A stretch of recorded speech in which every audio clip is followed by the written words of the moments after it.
नमस्कार दोस्तों, हमारे यूट्यूब चैनल एग्जाम लर्नर में आपका स्वागत है। दोस्तों आज के इस वीडियो में हम लोग देखेंगे यूपीपीएससी यानी कि उत्तर प्रदेश लोक सेवा आयोग द्वारा आयोजित जीआईसी और जीटीसी यानी कि गवर्नमेंट इंटर कॉलेज और गवर्नमेंट डिग्री कॉलेज प्रवक्ता परीक्षा के लिए सामान्य अध्ययन पेपर में जीएस पेपर में जीव विज्ञान का दूसरा पार्ट।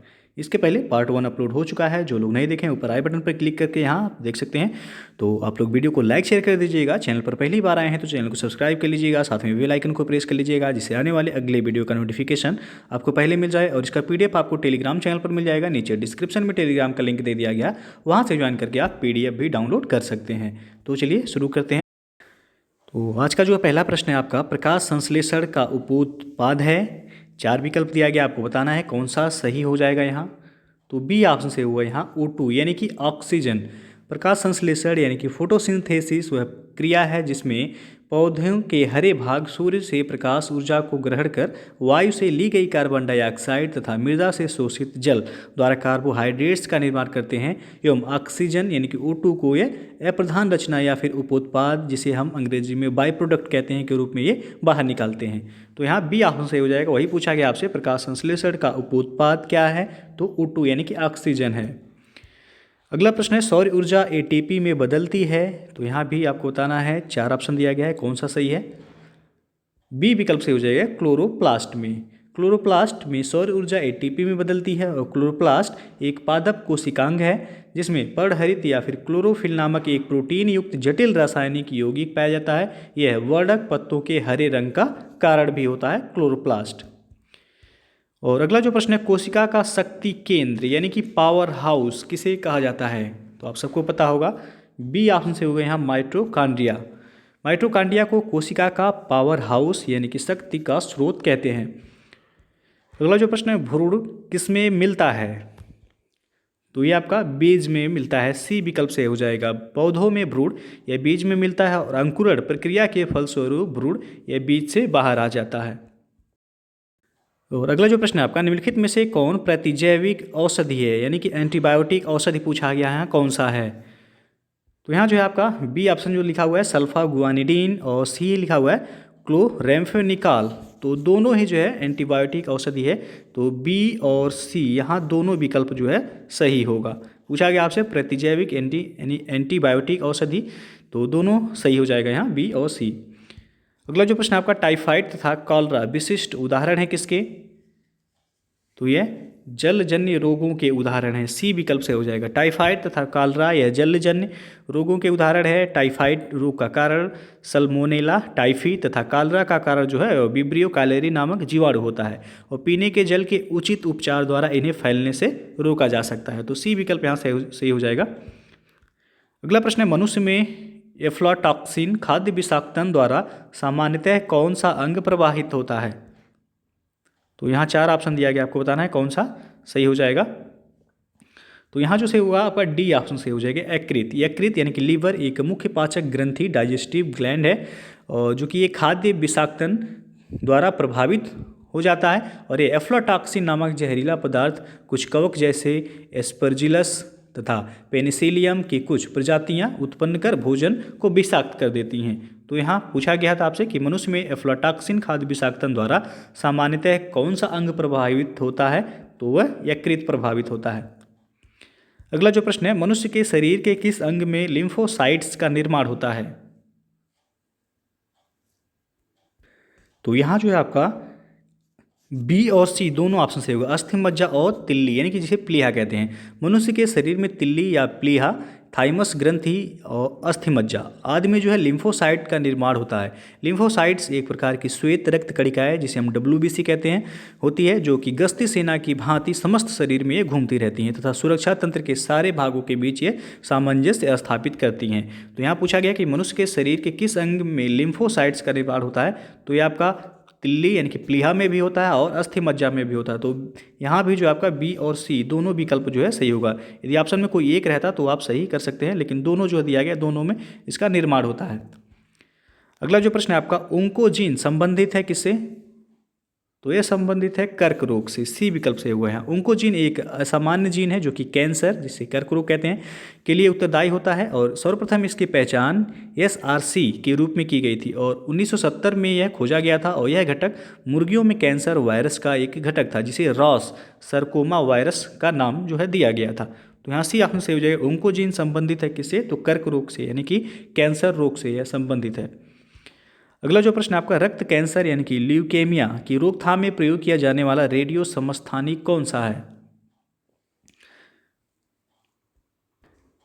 तो यहाँ जो आपका फास्फोरस 32 यानी कि P32 और कोबाल्ट 60 दोनों सही होगा, यानी कि C और D दोनों ऑप्शन सही होगा। रेडियो फास्फोरस जिसे कहते हैं P32 को और कोबाल्ट 60, ये दोनों का उपयोग जो है ल्यूकेमिया जो कि एक प्रकार का रक्त कैंसर कहलाता है के इलाज में किया जाता है। तो C और D यहाँ दोनों विकल्प सही हो जाएगा। अगला जो प्रश्न आपका, तीव्रता एवं प्रयुक्तता के आधार पर निम्नलिखित में से कौन सा कर्क रोग उत्पन्न कर सकता है तथा उसका उपचार भी करता है? तो यह है आयनीय विकिरण, सी विकल्प से हो जाएगा। आयनीय विकिरण ही वह कारक है जो कि कर्क रोग उत्पन्न कर सकता है और उपचार में भी यह प्रयुक्त होता है। विकिरण चिकित्सा में कैंसर की कोशिकाओं और संकुचित गांठ को नष्ट करने के लिए आयनीकरण विकिरण का उपयोग किया जाता है। तो यहाँ सी ऑप्शन सही हो जाएगा। अगला प्रश्न है, सहज प्रणाली का परिवर्धन निम्नलिखित में से कौन सा है? तो यहाँ सी ऑप्शन सही हो जाएगा, प्रणाली की स्वयंपोषी क्रिया। सहज प्रणाली या मुख्य तंत्रिका प्रणाली का एक भाग है। यह सहज प्रक्रियाओं को नियंत्रित करती है। अतः सहज प्रणाली को के विकास को जो है प्रणाली की स्वयंपोषी प्रक्रिया के रूप में परिभाषित भी किया जा सकता है। तो यहाँ पूछा गया है कि सहज प्रणाली का परिवर्धन निम्नलिखित में से कौन सा है? तो वह हो जाएगा प्रणाली की स्वयंपोषी क्रिया। अगला प्रश्न है, शरीर का तापक्रम नियंत्रित करता है? महत्वपूर्ण प्रश्न है, हमेशा पूछा जाता है। तो बी विकल्प से हो जाएगा हाइपोथैलेमस। मानव शरीर का तापक्रम जो सामान्यतः देखा जाता है 98.6 डिग्री फ़ारेनहाइट होता है और मानव शरीर के तापक्रम में को जो है स्थिर बने रहने का कारण वो है शरीर में तापक्रम नियंत्रण की एक यांत्रिक जैविक प्रणाली का कार्य करना है और मस्तिष्क का हाइपोथैलेमस भाग इस प्रक्रिया को जो है नियंत्रित करता है। तो बी ऑप्शन यहाँ सही हो जाएगा। अगला जो प्रश्न है, शरीर का तापमान नियंत्रित करता है कौन? तो अभी बताया गया है हाइपोथैलेमस, सी विकल्प सही है यहाँ। और अगला प्रश्न है, लैंगिक जनन से आनुवांशिक विचरण कैसे होता है? तो यहाँ जो आपका सही हो जाएगा डी विकल्प से हो जाएगा, उपयुक्त सभी के द्वारा। जीन के सम्मिश्रण, क्रोमोसोम में बदलाव एवं जीन के मिश्रण, ये सभी यानी कि यहाँ तीनों जो ऑप्शन दिया गया है तीनों ही लैंगिक जनन में से आनुवांशिक विचरण होता है। तो डी विकल्प से हो जाएगा यहाँ। और अगला प्रश्न आपका, DNA को किसने अंतः पात्र में बनाया? तो वह था आर्थर कोनबर्ग ने, ए विकल्प से हो जाएगा। आर्थर कोनबर्ग ने सर्वप्रथम DNA को अंतः पात्र में बनाया था। और अगला जो प्रश्न है, कौन सा दिन डायबिटीज दिवस के रूप में मनाया जाता है? डायबिटीज दिवस यानी कि मधुमेह दिवस के रूप में। तो यहाँ डी विकल्प सही होगा, 14 नवंबर को विश्व मधुमेह दिवस के रूप में प्रतिवर्ष मनाया जाता है। अगला जो प्रश्न है आपका, सबसे छोटा जीव जो स्वयं विकास एवं प्रजनन करने में समर्थ है कौन सा है वह? तो माइकोप्लाज्मा है, सी ऑप्शन से हो जाएगा। माइकोप्लाज्मा सबसे छोटा जीव है जो कि स्वयं विकास एवं प्रजनन करने में यह समर्थ होता है। और अगला जो प्रश्न है, निम्नलिखित में से किसकी कोशिकांग में कोई एंजाइम नहीं होता है? तो वह है विषाणु यानी कि वायरस, बी ऑप्शन से हो जाएगा। और अगला जो प्रश्न आपका, बिल तथा मिलिंडा गेट्स फाउंडेशन द्वारा स्थापित भारत के लिए कार्यक्रम आवाहन किसके प्रतिरोध के लिए यह कार्यरत है? तो यह HIV एड्स के लिए, सी विकल्प से हो जाएगा यहाँ। भारत में HIV एड्स की रोकथाम हेतु bill and Melinda Gates foundation द्वारा प्रायोजित पहल है आवाहन।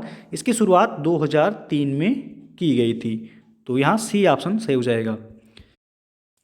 अगला जो प्रश्न है आपका, जीवाणु की खोज किसके द्वारा की गई थी? 4 ऑप्शन दिया गया, आपको बताना है कौन सा सही हो जाएगा यहाँ। तो डी विकल्प से हो जाएगा, ल्यूवेनहुक के द्वारा किया गया था।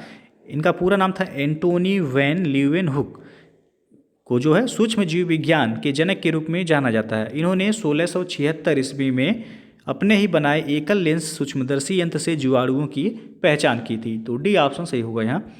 अगला जो प्रश्न है, कणीय तत्व क्या है? तो वह है वायु प्रदूषक, बी विकल्प से हो जाएगा यहाँ। कणीय तत्व यानी कि पार्टिकुलेट मैटर को कणीय प्रदूषक भी कहा जाता है, जो कि वायु में उपस्थित अत्यंत सूक्ष्म कणों व तरल के सूक्ष्म बूंदों का एक जटिल मिश्रण होता है। यह वायु की गुणवत्ता को प्रभावित करने वाले कारकों में से एक प्रमुख कारक है। तो बी ऑप्शन सही हो जाएगा यहाँ। अगला जो प्रश्न है, संवहनी यानी कि वैस्कुलर पौधों में पानी ऊपर किससे जाता है? तो यह जाइलम टिश्यू से जाता है। डी ऑप्शन सही हो जाएगा। जड़ों द्वारा अवशोषित किया गया और खनिज पोषक तत्व पूरे पौधे में जाइलम नामक संवहन ऊतक द्वारा ले जाया जाता है, और फ्लोएम टिश्यू के द्वारा जो है पौधों में भोजन का जो है संचार होता है। तो याद रखिएगा, यदि भोजन पूछा है तो फ्लोएम टिश्यू हो जाएगा, और पानी का संचार जो है वह आपका जाइलम टिश्यू करता है। अगला जो प्रश्न है आपका, सेल्सियस स्केल पर मानव शरीर का सामान्य तापमान होगा कितना? तो वह होगा 36.9 डिग्री सेल्सियस। सी ऑप्शन से हो जाएगा। सेल्सियस स्केल पर मानव शरीर का सामान्य तापमान जो होता है 36.9 डिग्री सेल्सियस होता है, और फ़ारेनहाइट में उसका मान जो होगा 98.4 डिग्री फ़ारेनहाइट, या जो है कहीं कहीं आपको 98.6 डिग्री फ़ारेनहाइट भी लिखा रहेगा। तो दोनों जो है सही है आपका, 98.6 या फिर कहीं 98.4 भी लिखा रहेगा। अगला जो प्रश्न है आपका, सर्वदाता वर्ग के रक्तदाता का रक्त ग्रुप होता है? तो वह है ओ। सी ऑप्शन से हो जाएगा यहाँ। ओ वर्गधारी व्यक्ति सभी वर्गों को रक्तदान कर सकता है, इसलिए इसे सर्वदाता कहते हैं। तो यहाँ जो है सी ऑप्शन से हो जाएगा। और ए बी जो है सर्वग्राही होता है। ध्यान दीजिएगा, यदि पूछे सर्वग्राही कौन सा है तो वह है ए बी ब्लड ग्रुप, और सर्वदाता ब्लड ग्रुप कौन सा है तो ओ है। अगला जो प्रश्न है आपका, हड्डियों की पढ़ाई विज्ञान की किस शाखा के अंतर्गत होती है? तो यहाँ आप देख सकते हैं, पहला दिया गया जियोलॉजी, बी है सेरोलॉजी, सी है ओरोलॉजी, और डी है ऑस्टियोलॉजी। तो यहाँ से हो जाएगा आपका डी ऑप्शन, ऑस्टियोलॉजी। ऑस्टियोलॉजी के अंतर्गत अस्थियों यानी कि हड्डियों का अध्ययन किया जाता है। और ओरोलॉजी जो यहाँ दिया गया है, ओरोलॉजी के अंतर्गत पर्वतों का अध्ययन किया जाता है। और ऊपर आप देख सकते हैं यहाँ लिखा हुआ है कि सेरोलॉजी, सेरोलॉजी के अंतर्गत रुधिर सीरम का वैज्ञानिक अध्ययन किया जाता है। और जियोलॉजी के अंतर्गत जो है आंतरिक संरचना, पृथ्वी की आंतरिक संरचना तथा उसमें पाए जाने वाले पदार्थों का अध्ययन किया जाता है जियोलॉजी के अंतर्गत। तो इतना जो है ध्यान दीजिएगा। अगला जो प्रश्न है आपका, कशेरुक रज्जु में से कितनी जोड़ी तंत्रिकाएं निकलती हैं? तो कुल 31 जोड़ी तंत्रिकाएं निकलती हैं। बी विकल्प से हो जाएगा। कशेरुक रज्जु में से 31 जोड़ी जो है तंत्रिकाएं निकलती हैं। और अगला प्रश्न है आपका, मनुष्य के जीवन काल में कितने दांत 2 बार विकसित होते हैं? तो 20 दांत। सी ऑप्शन से हो जाएगा। मनुष्य के जीवन काल में 20 दांत वह 2 बार विकसित होते हैं, और 12 दांत केवल 1 बार विकसित होते हैं। तो 1 बार पूछा जाए तो 12 दांत, और 2 बार जो है वह 20 दांत विकसित होते हैं। और अंतिम जो प्रश्न है आपका, मनुष्य की खोपड़ी में कितनी अस्थियां यानी कि हड्डियां होती हैं? तो यहाँ खोपड़ी में पूछा गया 28 हड्डियां होती हैं। ए विकल्प से हो जाएगा। और एक वयस्क मानव कंकाल में औसतन देखा जाए तो कुल 206 हड्डियां पाई जाती हैं। और यहाँ खोपड़ी की बात किया गया है कि मनुष्य की खोपड़ी में कितनी अस्थियां होती हैं, तो 28 होती हैं। ए ऑप्शन जो है ध्यान दीजिएगा। चेहरे पे पूछा जाता है मुख पर, तो मुख पे 14 होता है। कान में कुल 6 हड्डियाँ पाई जाती हैं, और कपाल में जो है वह आपका 8 अस्थियाँ पाई जाती हैं। तो यहाँ जो पूछा गया खोपड़ी में, तो 28 हो जाएगा। ए ऑप्शन सही हो जाएगा। तो दोस्तों जो है ये था आपका जीआईसी के लिए जीव विज्ञान का दूसरा भाग। तो यदि वीडियो पसंद आया हो तो लाइक शेयर कर दीजिएगा। चैनल को अभी तक आप सब्सक्राइब नहीं किए हैं तो चैनल को सब्सक्राइब कर लीजिएगा, साथ में बेल आइकन को प्रेस कर लीजिएगा, जिससे आने वाले अगले वीडियो का नोटिफिकेशन आपको पहले मिल जाए। पीडीएफ आपको हमारे टेलीग्राम चैनल पर मिल जाएगा। नीचे डिस्क्रिप्शन में टेलीग्राम का लिंक दे दिया गया, वहाँ से ज्वाइन करके आप पीडीएफ डाउनलोड कर सकते हैं। तो वीडियो को पूरा देखने के लिए बहुत बहुत धन्यवाद। दोस्तों यदि आप यूपी के किसी भी एग्जाम की तैयारी करना चाहते हैं तो अपन अकेडमी से जुड़ के आप अपनी तैयारी को बेहतर तरीके से कर सकते हैं। इसके लिए सबसे पहले आपको अनअकैडमी का लर्निंग ऐप इंस्टॉल करना होगा प्ले स्टोर पर जाके। मैं आपको प्रोसेस बता दे रहा हूँ कि आपको इंस्टॉल कैसे करना है और वीडियो कैसे आप देख सकते हैं। तो सबसे पहले आप प्ले स्टोर से अनअकैडमी का लर्निंग ऐप इंस्टॉल कर लीजिएगा। इस तरह जो है हो जाएगा आपका। उसके बाद मोबाइल नंबर के थ्रू आपको वहाँ साइन अप करना है। तो आपको साइनअप करने के लिए सबसे पहले मोबाइल नंबर डालेंगे, उसके बाद OTP जाएगा उस मोबाइल पे। आप OTP जैसे ही फिल करेंगे तो आपसे इस तरह खुलकर आ जाएगा। आप मैनेज गोल सेलेक्ट करेंगे, यानी आप किस एग्जाम की तैयारी करना चाहते हैं। तो आपको सेलेक्ट क्या करना है, UPPSC और UPSSC। उसके बाद फ्री लाइव क्लासेस पर आपको जो है टिक करना है। उसके बाद जैसे ही उस पर क्लिक करेंगे आप खुल करके जो है आपके सामने इस तरह आ जाएगा इंटरफेस, और आप जो है उस पर क्लिक करेंगे वीडियो पे, तो आपसे मांगा जाएगा enter invite code to unlock your free plan, यानी कि आपका फ्री प्लान को अनलॉक करने के लिए एक कोड मांगा जाएगा। तो आपको कोड क्या यूज करना है, एग्जाम लर्नर EXAMLEARNER। जैसे ही आप ये कोड वहाँ फिल करेंगे, उसके बाद नीचे अनलॉक का बटन जो है वह ग्रीन हो जाएगा, उस पर क्लिक करेंगे तो आपका वह वीडियो अनलॉक हो जाएगा और उसे आप आसानी से देख सकते हैं। तो ये कोड यूज जरूर कीजिएगा वीडियो को अनलॉक करने के लिए एग्जाम लर्नर। और आपको बता दें कि जो कोर्सेज अवेलेबल हैं UPPSC और UPSSC के रिगार्डिंग आप देख सकते हैं यहाँ प्लस सब्सक्रिप्शन पर। UPSSC का लोअर फाउंडेशन बैच है, ये 26 जनवरी से स्टार्ट हो रहा है। 5 मंथ का पूरा कोर्स है ये, जिसमें पूरा आपको कंप्लीट सिलेबस कराया जाएगा। उसके बाद UPPCS का है मेंस ऑप्शनल ज्योग्राफी और पब्लिक एडमिनिस्ट्रेशन, ये भी आपका 26 जनवरी से स्टार्ट हो रहा है और 6 मंथ का ये कोर्स है। UPPCS प्रीलिम्स बैच, ये भी आपका 26 जनवरी से स्टार्ट हो रहा है, ये भी पूरे 6 महीने का कोर्स है। नीचे डिस्क्रिप्शन में लिंक आपको दे दिया गया है सबका, आप वहाँ से जाके देख सकते हैं। यूपी लेखपाल है, UPSI बैच है, तो जिस भी कोर्स से को आप लेना चाहते हैं आप ले सकते हैं। और हमारा रेफरल कोड आप यूज जरूर कीजिएगा एग्जाम लर्नर, जिससे आपको जो है 10% का डिस्काउंट मिल जाएगा आसानी से। आप देख सकते हैं कोर्सेज जो भी अवेलेबल हैं यहाँ पे, जो बैच लॉन्च है वो आपके सामने है। और आपको बता दें कि जो आप सब्सक्रिप्शन लेंगे अनअकैडमी पर, 1 मंथ का सब्सक्रिप्शन लेते हैं तो एक्चुअल प्राइस इसका 1400 रुपये है। यदि आप वही हमारा रेफरल कोड यूज करेंगे एग्जाम लर्नर, तो प्राइस आपको पे कितना करना होगा, 1260 रुपये। और 3 मंथ का सब्सक्रिप्शन लेने पे 3500 रुपये एक्चुअल प्राइस है। यदि रेफरल कोड यूज करेंगे तो 3150 पे करना है। 6 मंथ का 5600 फीस है, लेकिन यदि रेफरल कोड आप यूज करेंगे तो आपको 5040 ही पे करना है। 12 मंथ का जो है फीस 7000 रुपये है। रेफरल कोड के साथ यदि आप पे करेंगे तो 6300 रुपये ही आपको देना होगा। और 24 मंथ का यदि लेते हैं आप सब्सक्रिप्शन तो 8400 रुपये फीस है, लेकिन आप रेफरल कोड हमारा यूज करेंगे तो 7560 रुपये ही आपको पे करना है। जिससे जो है यदि आप रेफरल कोड हमारा यूज करेंगे तो आपको 10% का तत्काल जो है वहाँ डिस्काउंट मिल जाएगा। और आपको बता दें कि अनअकैडमी का फ्री जो वीडियो प्लस पर है, उसको देखने के लिए भी आप हमारा referral code exam learner use कर सकते हैं अनलॉक करने के लिए, तो ये याद जरूर रखिएगा। और इसके लिए सबसे पहले आपको अनअकैडमी का लर्निंग ऐप इंस्टॉल करना होगा। प्ले स्टोर से जाके आप सबसे पहले ऐप को डाउनलोड कर लीजिए, फिर जो है मोबाइल नंबर और ईमेल आईडी के थ्रू लॉगिन करके आप आसानी से जो है देख सकते हैं।